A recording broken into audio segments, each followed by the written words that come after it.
time you walk into the room, got me feeling crazy, shot my heart boom boom. Any other boy would stare, but me I look away, cause you're making me scared. Trying not to breathe, 1, 2, 3. Assalamualaikum warahmatullahi wabarakatuh. Salam Om Swastiastu, Namo Buddhaya, Salam Kebajikan.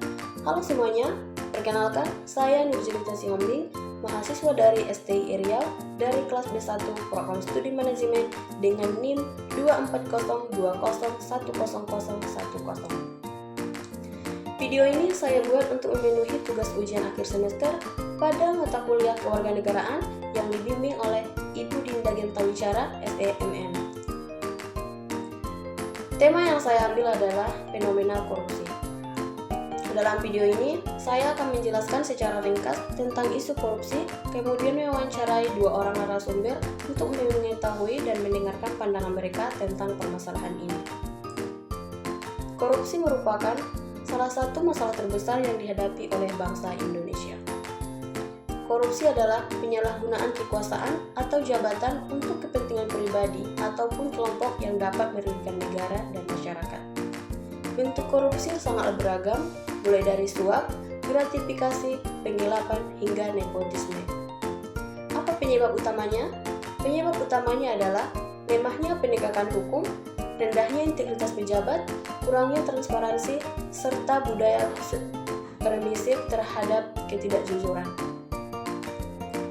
Dampak korupsi sangatlah luas, seperti terhambatnya pembangunan, merosotnya kepercayaan publik, dan ketimpangan sosial.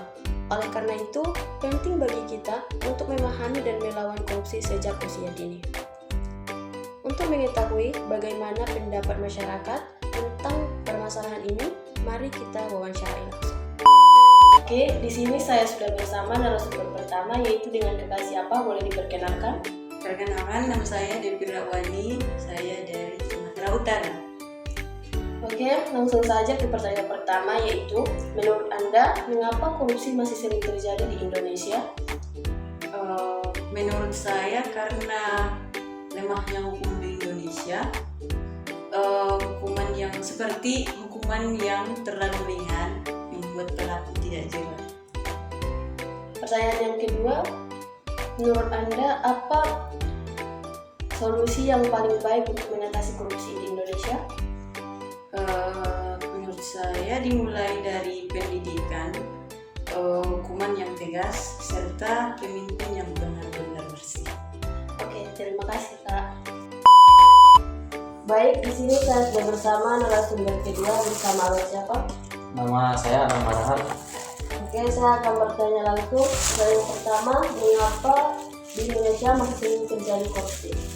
Baik, saya akan menjawab pertanyaan tersebut. Faktor utama daripada terjadinya korupsi di Indonesia ada dua hal. Yang pertama, faktor internalnya dan faktor eksternal. Faktor internalnya yang berasal dari diri sendiri, dan faktor eksternal itu yang berasal dari lemahnya penegakan hukum terhadap Indonesia. Dan faktor internal ini salah satunya dengan lemahnya moral, nilai kejujuran tidak ada, dan masih banyak hal yang lain lagi yang membuat korupsi semakin merajalela di Indonesia. Oke, pertanyaan yang kedua, untuk menurut Anda bagaimana cara memberantas korupsi yang terbaik?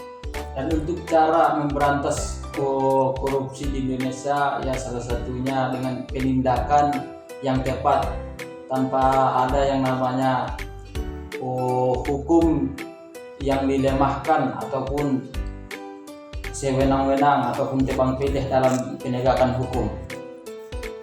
Terima kasih. Dari penjelasan dan wawancara tadi, kita bisa lihat bahwa korupsi bukan hanya tentang hukum, tetapi juga tentang mentalitas dan budaya. Peran kita sebagai generasi muda sangat penting. Kita harus jujur, berani bersuara, dan tidak ikut dalam praktik korupsi sekecil apapun itu. Terima kasih sudah menonton video ini. Semoga kita semua bisa menjadi bagian dari generasi anti korupsi. Wassalamualaikum warahmatullahi wabarakatuh. Subscribe to my channel.